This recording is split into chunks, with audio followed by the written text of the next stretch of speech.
This place is great, just like how I remembered it.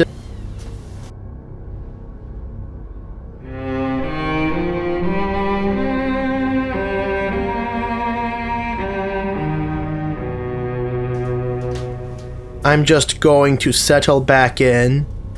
Time to move on, get on with my life. Yes, absolutely.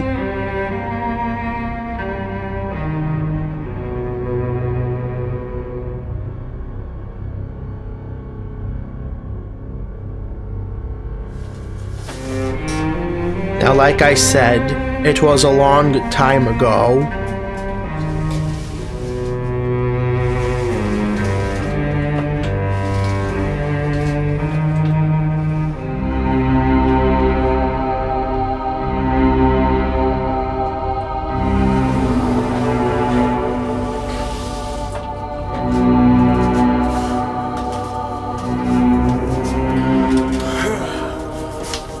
Let it go. Seriously.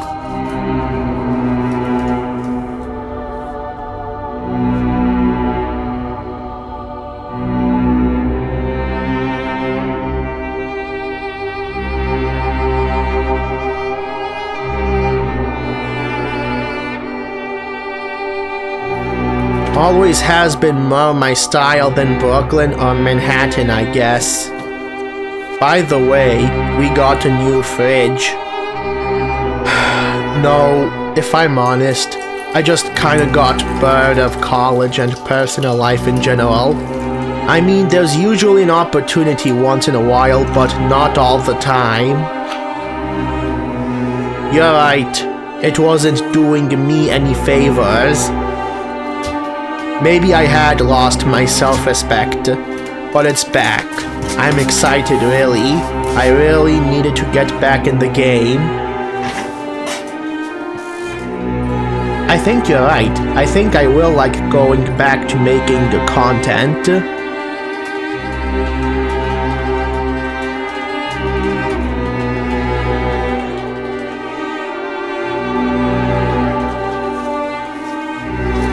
It certainly ain't the old Bohemius.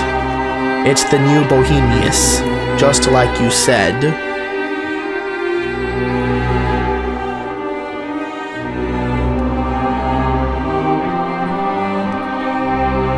Listen, if you think I can still do a review, what have I got to lose?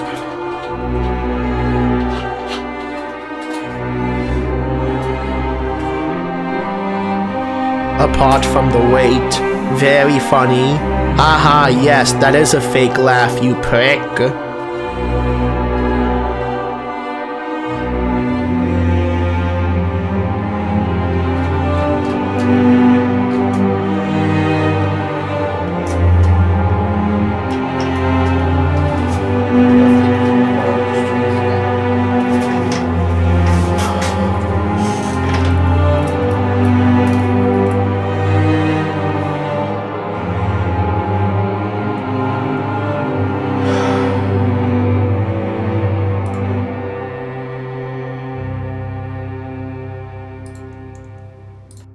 Yeah, it's been a while. The more I look back at what I've accomplished with my past videos, I start to acknowledge the cringe that I view as a plague upon my channel less and began embracing it more as part of my legacy, for it is part of my evolution with my channel and its content, along with how I've changed as a person both physically and mentally, and revisiting my old content makes me see them as stepping stones towards the path of my life. Serving as how one person can change and grow drastically from where they once began, rather than just being memories. With that being said, the indie animation scene has undergone an extensive and flourishing evolution from within a short time span. From what started out as simple webtoons made for the early days of the internet branched out to be a revolutionary testament towards the industry it associates itself with the most. Animation, from what the first ones to bloom into this era being studios and creators like Spindlehorse and Glitch, has now evolved into hundreds of projects and shows and their creators putting their effort on the line to make their show running dreams come true, like their famous predecessors have once did before them, not in just terms of indie animation as a show or web series, but as movies, games, and music, holding their pride in serving their part of the new generation of modern animation and changing the curse of time to come in the future of it. And I think we should appreciate indie animation for what we truly see it as: a concept, a form of art, a creative language, not as simply just a community or a fandom. While it's true the community does play a part in driving the development of indie animation, I do not like talking about the communities to the certain topics my videos focus on most of the time, especially the indie animation community, because what should be there to focus on the beauty and creativity of indie animation other than the useless community drama and fandom conflicts that just drive the motive to hate a certain show or game because its community is fucking unbearable? Like, it doesn't matter if you hate its fans or hate its haters. If you really want your true perspective on a certain indie animation series or project, you go watch it yourself and form your own opinion, not based on what other people think. Also, if you want indie animation community drama content slop, just go watch A. Lamau for it. You don't have to watch this channel for it because I'm mostly serving it as a platform for reviews only, and I don't judge indie animation shows by its community or how toxic its fan base is. I review cartoons, not their fans. Speaking of reviews, let's continue this review of a show that I was hoping to look over for the first season of Indiehemius, but never got the chance to. But now that the pilot is finally out, here I am once again doing what couldn't be done. Today I will finally be reviewing Loki IRL. Yes. No. Yes. No. Yes. No. Yes.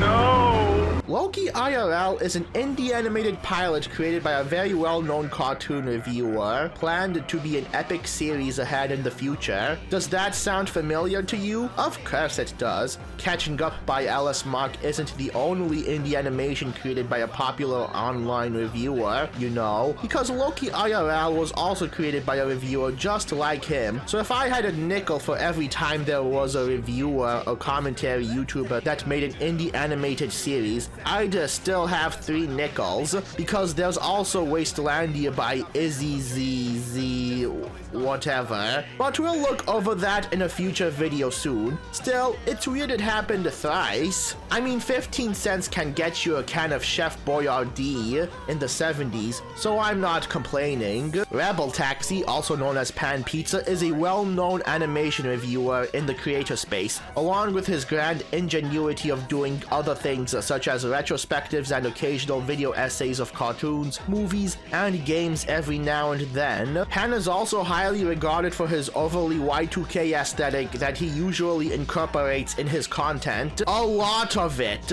No, seriously, the guy really likes his Y2K aesthetic very much that he implements it into his intros, outros, thumbnails, and even his editing. His podcast as well. By just the look at his videos, you can tell he has definitely evolved in his editing to embrace more of that aesthetic, and that this dude's a really huge fan of Cartoon Network. His obsession with the 2000s is so ubiquitous that he became iconic in the reviewer space for it, and it paid off in 500,000 subscribers for him. So when it came to reviewing his childhood shows he was genuinely passionate about, he wanted to create one that were just like them, as well as also sympathizing with the people who worked on them, thinking that animators get the hard knock life often by major studios when it comes to their creative direction and management of their show. So he got the idea of Loki IRL, a proposed series adapted from a webcomic he made 7 years ago. That's not only a homage to the fighting anime and 2000s action-packed cartoons he grew up watching, but also a tribute to many internet artists and animators that left left an outstanding digital footprint online that has much impact to the animation industry as big studios like Disney and Warner Brothers had,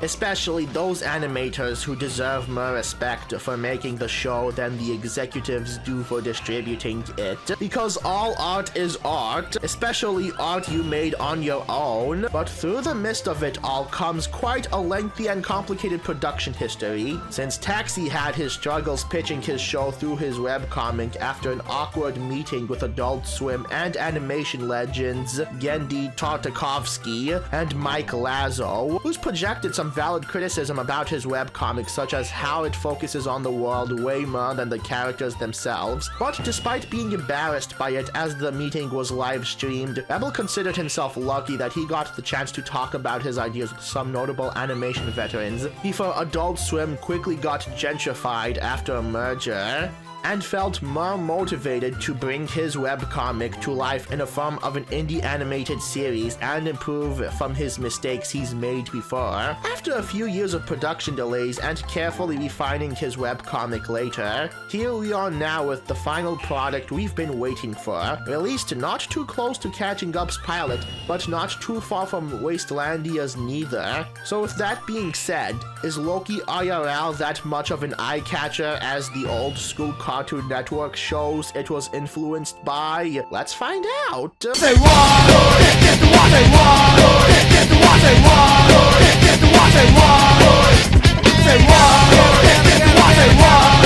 Get the what they want! Get the what! Just like most of the pilots and series I've covered on this channel, this is not exactly an origin story, but we do know exactly how these OCs are brought to life as IRLs. The story is about this girl named Bianca and her IRL named Loki, who was originally an art OC brought to life for the purpose of battling other OCs and fight tournaments. The pilot is sort of loosely based off the events of the original webcomic, but a few of the same reflections of it are still intact. Oh wait, never mind, I was wrong. It was adapted off the reboot art of the webcomic, but probably like the first half of it. Still, it can't be an origin story because there's not really enough lore that goes deep enough to fully detail the life of Bianca, other than a few pictures of her childhood and past with her friends. It just goes straight to her current life with her main IRL kicking ass all the time. You get the announcement of a tournament, you get the tournament going on, and you get broadcasted live on TV to humiliate yourself in front of the higher-ups. Similar to Punch Punch Forever, and that's about it. Oh, and if they win, they get their own cartoon, so that's cool. But the real selling point of the story is where these IRLs come from, as they were made and not born, as well as how the world changed because of them, especially regarding the current animation industry, where the traditional animation will often be substituted for mocap-style movement by big studios, which oddly relates to how traditional animation usually gets replaced by soulless modern animation techniques in the future, like generative AI. I mean, didn't Ratatouille have a disclaimer that no motion capture was used for their film in the end credits after Disney lost an Oscar to Happy Feet a year prior? But let's go back to the former. I love this concept that all OCs can come to life with the magic of pure art and technology, as well as the logic behind it, and the purpose it holds. It fits the story really well. I like how Pan Pizza illustrated a complex yet enjoyable relationship system with artists and their own creations, giving them the power to speak to their art and let them hear from what their art has to say. And if my Pac-Man MS Paint drawings from 10 years ago would have a chance to speak to me, they'd probably tell me to go fuck myself. Yeah, I wasn't in very good places at the time when I was around 10 or 11 years old. Whatever. But even if you're a sentient art piece, I have a feeling that the logic behind it in this show may be more complicated than I thought. I mean, if being an IRL means you are an alive art piece being active in part of a living artist and their movement, then what's with the Mona Lisa and the screen paintings coming to life? I mean, sure, their artists are long dead, but how are they kept alive under this circumstance? Maybe in this show's universe, the artists behind older paintings beings like them are still alive to this day, even if that means they ought to live for several hundred more years, then that would mean there is no record for the oldest living person in this world, and there are plenty of artists who've been deceased for hundreds of years living like Wolverine. Or maybe their ownership of the artwork and its IPs get passed down to some kind of estate or non-profit organization dedicated to preserving the work and history of those said artists, which is the key to keeping the IRLs active in the first place. Whichever way I look at the show's concept, the logic just sounds a bit too confusing for me, but I'm all in for digital art pieces crossing over in some creative way, like in Drawn Together and Learning with Pibby. If Leonardo da Vinci and Edvard Munch were alive to this day in this universe to keep their art physically alive, then imagine the creator of this painting still being alive along with his artwork. Do you want to guess who made this painting? Plus, imagine having to fight these guys and their art OCs if they were in Loki IRL too. That would be insane, but worth the watch time. But I think the story is alright. Even without lore, the story's composition can be excused with the wonderful presentation of an interesting concept that rarely a few animators have accomplished, like Roger Rabbit and Ralph Bakshi's Cool World. I mean, it's one thing to bring your cartoons to life in reality, but it's also another thing to be an animated version of yourself and bringing your art to life with you in that cartoon you are in. And with great concept comes great execution of it through the animation. Say what? Get the what they want. Get the what they want. Get the what they want. Say what? Get the what they want. Get the what they want. Get the what. Bringing up the animation of Loki IRL, it's no wonder why this pilot would have taken such a long time to make, because I like to assume that most of that time and money went to the animation, and holy hell, the animation is insane. It might be one of the most uniquely engineered and diverse animation I've seen out of any other pilot. No, seriously, look at the visuals! It's like if ADHD was an indie cartoon. The pilot's animation Cartoon Networks itself way far out into the void. From the eye-popping color palette to the lighting to the fluent movement and even the editing of it. It just bounces everywhere from any kind of angle. The animation is so intense and often branches out experimental routes to further illustrate the show the way the creator wanted it. The 2D animation just shows how much the creator drove into trying this hard to be like a Cartoon Network show. Yes, some of it is sketchy and often sheathed with thick outlines like any other kind of cartoon from the 2000s you grew up watching on the good old CRT TV, but it definitely shows how hard it can go when you take the battle scenes into consideration. It's like Rebel Taxi's interpretation of So Retro, except Taxi embraced the aesthetic so much that the term So Retro became part of his lifestyle for both his channel and content, especially for his pilot. It's so urban that it grew a gas station into a 31-home apartment complex in East Village. There's even spontaneous bits and commercial break bumpers because you need commercial break bumpers for your video, so why the fuck not? Where the show copies a character customization menu like it's some kind of Dreamcast or Xbox game, or has a real-life plushie of the titular protagonist chilling in beautiful scenery of actual places like that's supposed to emit some sort of vibe out of the show even more. It's like Rebel made the pilot the way he exactly wanted it and took his time to make sure most if not all his ideas went into effect for it, especially for the battle scenes. Hell, there are brief elements that aren't even displayed in 2D like the environment they're in. Some of these are rendered in 3 dimensions like the punching bag announcer whose 3D animation flows more fluently than the 2D animation that makes up for 90% of the show. It's like one of those bumpers on Boomerang from Cartoon Network,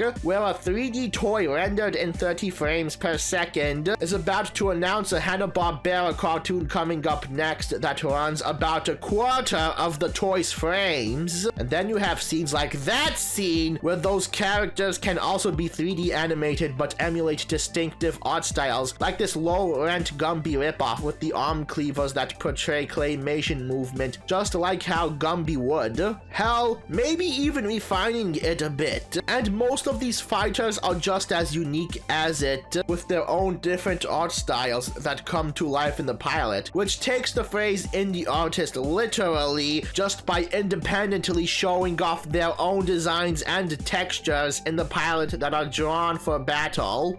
These IRLs even have their own cool names like Loki, such as Claylita Battle Clay, a Fuegoso Fire Sail, a Silverado Silver Age, a Slinger Soda Gin, a Crier Killstreak, or even fucking Genji Giza Destroyer!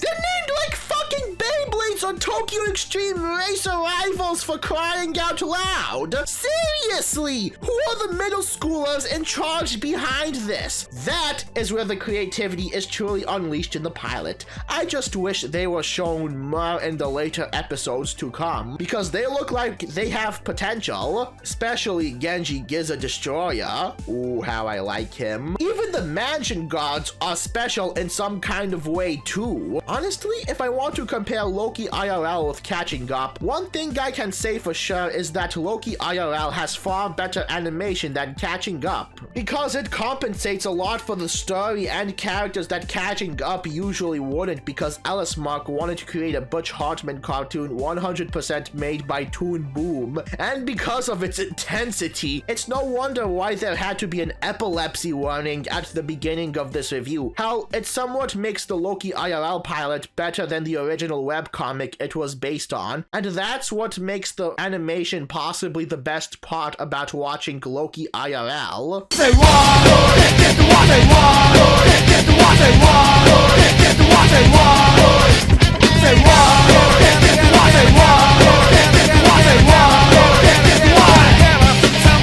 Now that we've seen how the animation can do great justice to the characters, it's time to see what do the characters have to offer in Loki IRL. Their personalities are not very rare, but rather more fitting for the show, since some of them bear ordinary archetypes that you would find in characters in older anime and action cartoons. Loki is the cocky but confident one who always supports his creator by his side, while Bianca is simply as insecure about being the bottom feeder as Monique McDuffie, who is simply insecure about being on top. And of course, you have the two friends of the bully who play along in her antics. Except Monique isn't the bully. She doesn't want to be one. Despite being the antagonist, she hates being as mean as her closest friends, and even suggests viewers not to harass them, so she's kind of special. The voice acting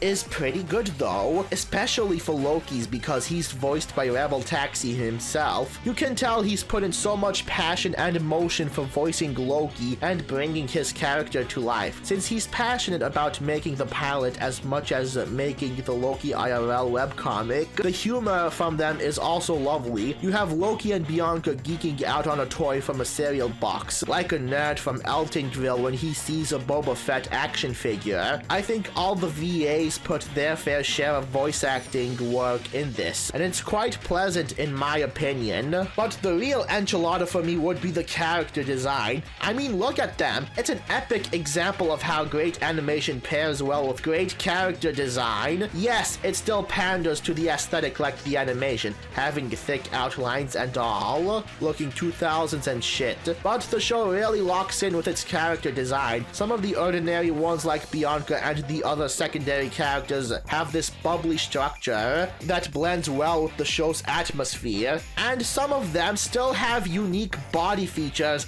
like Monique McDuffie's birthmarks. Sorry, are they birthmarks or just vitiligo? Still, they're just so cartoonishly unrealistic that you can't tell whether they're obvious birthmarks or coincidental vitiligo. And then there's Jane Dotrieve, a minor character with no speaking roles, who's a baseball bat-wielding bikini wrestler, and well, that's just about it. What, you think I'm gonna go awooga and publicly admit I gooned to this character? I'm not Saber Spark! I don't have the hots for anybody in the series. I like these marble statue guards from the mansion though, but I'm not gay, I swear! Even the announcer, who simply looks like a punching bag, is a great example of character design in the pilot because they made him more ironic and representative of his occupation by giving him a helmet and gloves, like what a real boxer would wear when punching these kinds of bags like him. That's pretty clever. Yet the character design shines the most in the IRLs. The toons that come to life look way more eccentric than they should be with their human companions, but I'm not complaining. Loki looks like Dash from PBS Kids if he was into older brother core, and half dragon, rocking a Michael Jackson suit while he kicks ass.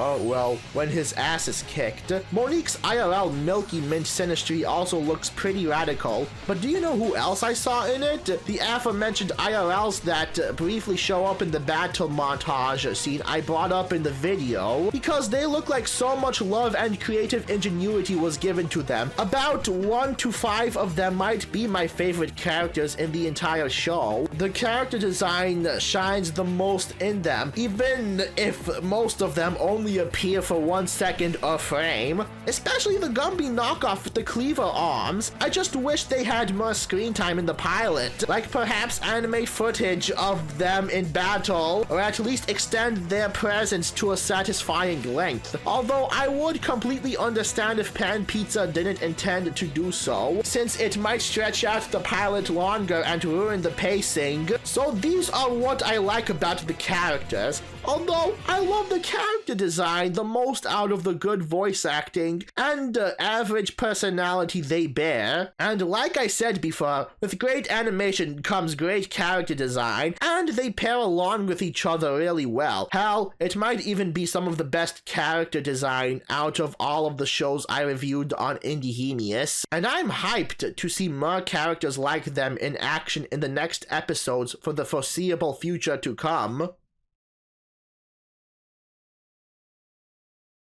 Overall, despite the embarrassing webcomic, Loki IRL serves it well with its long-awaited adaptation and pilot. It's one of those indie animations that pander a lot to a certain type of familiar aesthetic that I can actually get by, even if it overdoes it. I still respect Loki IRL for its distinctive concept, intense animation, and vibrant character design, but if I would compare to how Catching Up tries to model itself after Canadian cartoons and Butch Hartman, it's clear that Loki IRL would have won. It's also one of those rare instances of media where the adaptation happens to be way better than the original source it was based off it. Take Gungrave, for instance. It was a PlayStation 2 game from the early 2000s made by the creator of Trigun that received a mixed reception for how short it was. Yet its anime adaptation that was made shortly after turned out to be more of a huge success than the video game it was based on. It's also a cinematic and underrated masterpiece that takes the lore of Gungrave deeper than the actual PS2 game itself. If there was one good thing about the Gungrave franchise, it has to be the anime. It's way better than 3 of the Gungrave games combined, and that's what Loki IRL is like to me. The Gungrave of indie animation, starting out with a mediocre webcomic that bloomed into an extravagant pilot and indie animation series with high potential. potential. I'm really hopeful for the future of Loki IRL to take off in the indie animation space as much as the patrons who funded it, including Adult Swim, who gave Rebel Taxi $200 for it, or whatever. For a show that I was ambitious about reviewing for Indiehemius, despite not being out by the time I wrapped up the first season, I'm glad I got the chance to finally review it a year later, and I'm proud that I get to start off season 2 with this pilot. If you love Rebel Taxi, you are going to love his indie animation pilot as much as his videos. With that being said, my name is Bohemius, and this has been Indiehemius. I'll see you all in the next... Who's there? Hello, Bohemius? Oh my god! It's Jax! Yes, Bohemius. Come to me. Hiya! Ugh. Wait, what are you doing?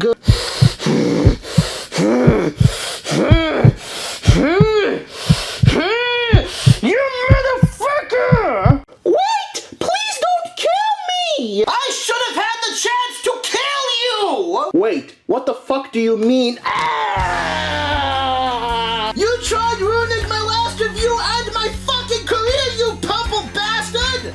Oh, bullshit! I never been to your room! I swear! Bullshit! Ah! I should have had the chance to kill you, Jax. Wait, I hardly even know you! Wait a second. You have a Muppet Vision 3D security keycard? Where did you get that? I got that at a swap meet for like $100. Oh, cool. I know, right? Technically, it's like owning an entry-level access security keycard to Chernobyl, even though it doesn't work anymore. Rest in peace, Muppet Vision 3D. Now you gotta die. Ow!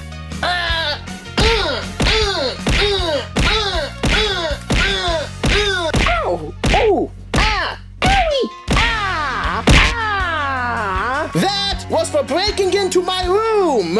Wait! Don't kill me! I'm the real Jax, I swear! Ah! That was for saying sixlets taste like shit! What the hell are sixlets? Ah! That was for drawing the soy jack out of me! I don't know how to draw! I'm too egocentric and nihilistic to learn how to pick up a pencil! Ah! That was for that shitty, poorly orchestrated Beyblade battle! Ah! That was for that god-awful Friday Night Funkin' skit! But I like Friday Night Funkin'. Ah! That was for making me question my life choices! When did I do that? Ah! That's for making me hate you! I never hated you or liked you, fat ass! Ah! That's for all the hot gamer girls out there. Hey, call me gamer girls. What the hell are you on about? Ah! That was for last year's white elephant gift. Who wants a white elephant? What the fuck's a white elephant gift? Ah! And finally,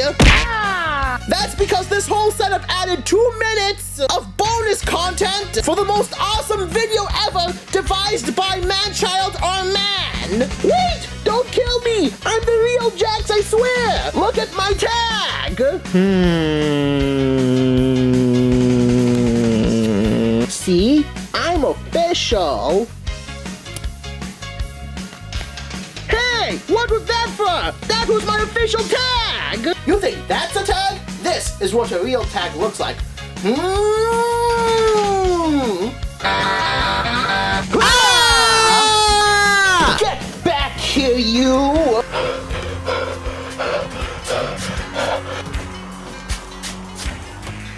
Aha! I finally caught you! Get back from me! I have a knife! I don't care! Man, this bread-tasting soda is so delicious, it makes me want to sing! Stay away from my class, you psycho! Выйду на улицу, солнца нема, красные девки свели меня с ума.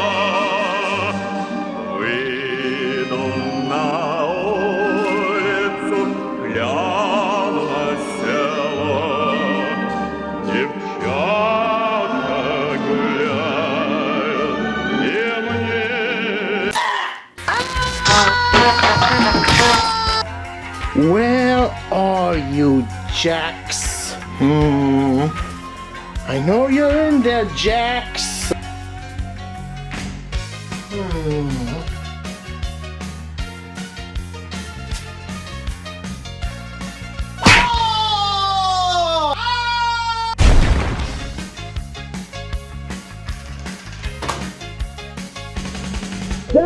Please, don't leave me here!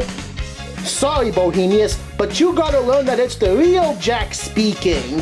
No, please! Let me out, Jack! Let me out! Jack!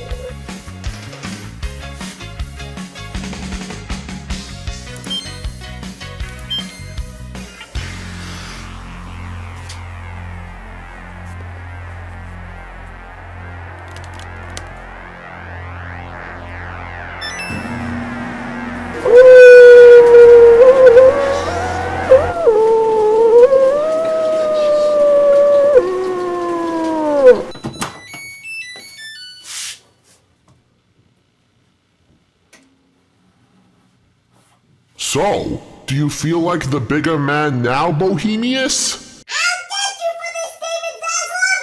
Nobody makes a tiny fool out of me! David Zaslav? I'm not David Zaslav. I'm Jax. So as in like the real Jax, or... The real Jax. Jeez, what the fuck are you on about, man? Oh, so it's not you who burst into my room for revenge? No! Oh. Well, I'd still kick your ass for touching my kvass and mispronouncing it as bread soda, if I ever get the chance to become big to do so. Now it looks like I will have to eat all of my fruits and veggies to grow big and strong. Do you want to be big again? Yes. Then I think it's about time we finally talk. Follow me. Ugh, fine.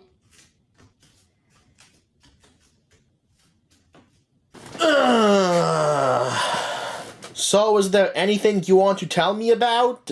Yes, Bohemius. I know it has been a while since we've last met. You were about to kill David Zaslav, right? Well, yeah, I was. What about it? Well, here I am now in official plush form, telling you about the new dangerous threat to our community. Funny how you say community, considering I don't align myself with any, as of right now. The threat is affecting our indie animation industry as we speak. What are you talking about? Today, we live in a world where over half of the internet is influenced or powered by the resurgence of artificial intelligence. Certain types of AI, such as generative AI, is actively stealing our likeness and material to generate artificially made content using our assets without our consent. Oh. Well, that does sound like a serious threat. You see, Jerry, the power of generative AI is actively putting our threshold of creativity in danger if we do not do something about it to either regulate it or eliminate it from our spaces. We as creators will succumb to AI and have our talents fade away within a matter of months. Okay, I'm convinced. I guess you are the real Jax after all. But what's in it for me as a critic? AI won't just affect animators and artists, but also content creators like you! What?! If the internet's commentary videos and video essays and reviews to this day were made with AI, it could mislead thousands of dumb kids watching them into believing false information and doing the wrong things that they shouldn't do online, like grooming minors, or faking cancer, or even use GoFundMe funds intended for essential things like therapy to fly a drama slop commentary YouTuber out to the UK for say Gex. Oh no! That's terrible! I wouldn't want that! AI is a plague upon our internet's humanity, and we must take predominant measures to combat it in the world of entertainment and creative arts. We must work together to stand up against this negative aura of technology and subdue it if we want to save our future generations during these unprecedented times. Wait, why are you exactly telling me this? Aren't you like the meanest character in the Amazing Digital Circus and a bully in the show too? Because even for a jerk like me, I have professional standards, Bohemius, and I also have to work along with Pomni and my other fellow comrades at Glitch Productions to plant that seed of natural creativity there and let it bloom in an open world of freedom to express creativity without the stale enforcement of the machine breaking our pencils and stealing our identities just to repurpose it into mindless slop. We need creators like you to unite with your fellow peers and embrace this conversation about AI and standing up. For the artists and animators you talk about together, we can't achieve victory over AI and save the creator-driven ecosystem without your help, Bohemius. So what do you say? Are you with me, Bohemius? Well, I sure do love to defeat those clankers. Excellent. And I think I know exactly how to defeat them. Promote our values and influence to learn about the potential threat of AI consuming everything in its light? Nope. By reviewing more indie animation plots and shows. What the fuck? No! What's wrong? Are you fucking stupid? Simply reviewing crap doesn't work! Why? They will be made with all naturally written scripts and natural video editing without the assistance of AI.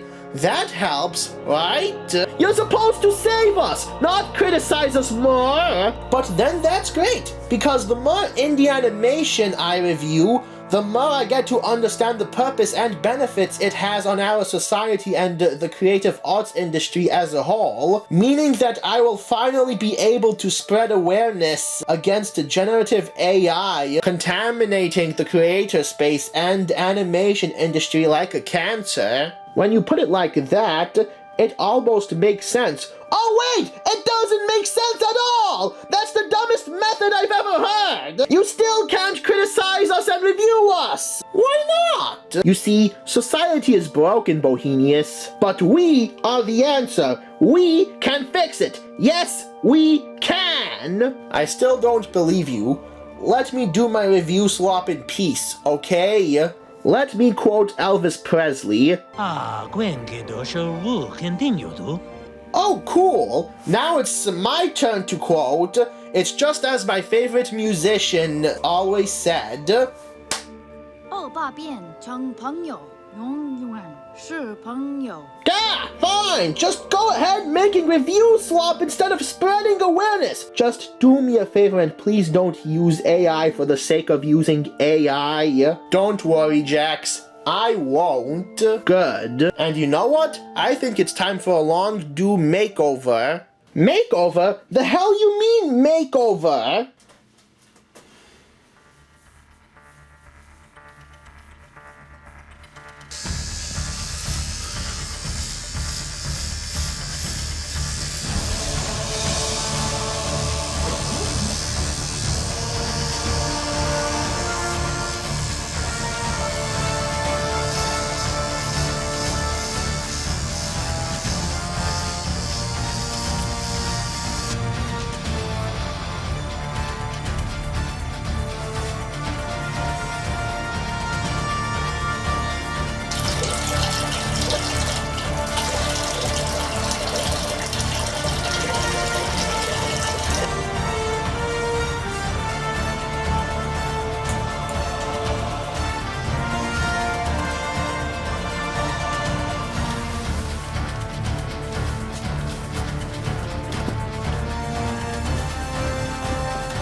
Knew this Party City bucket hat would come in handy.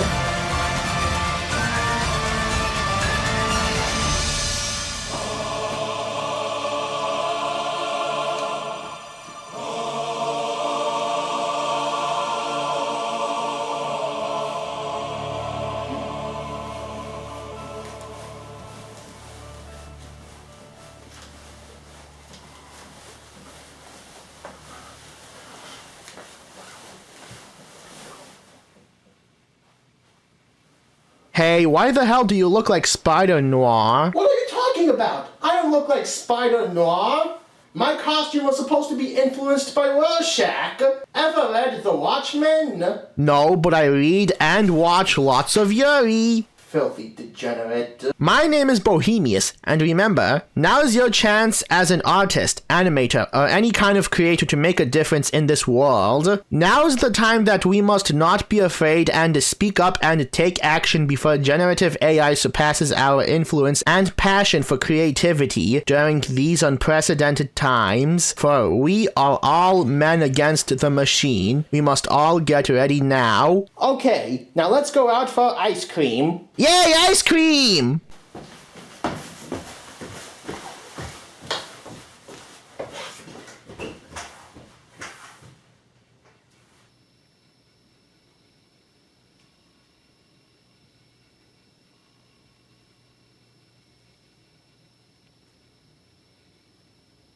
We must all get ready now.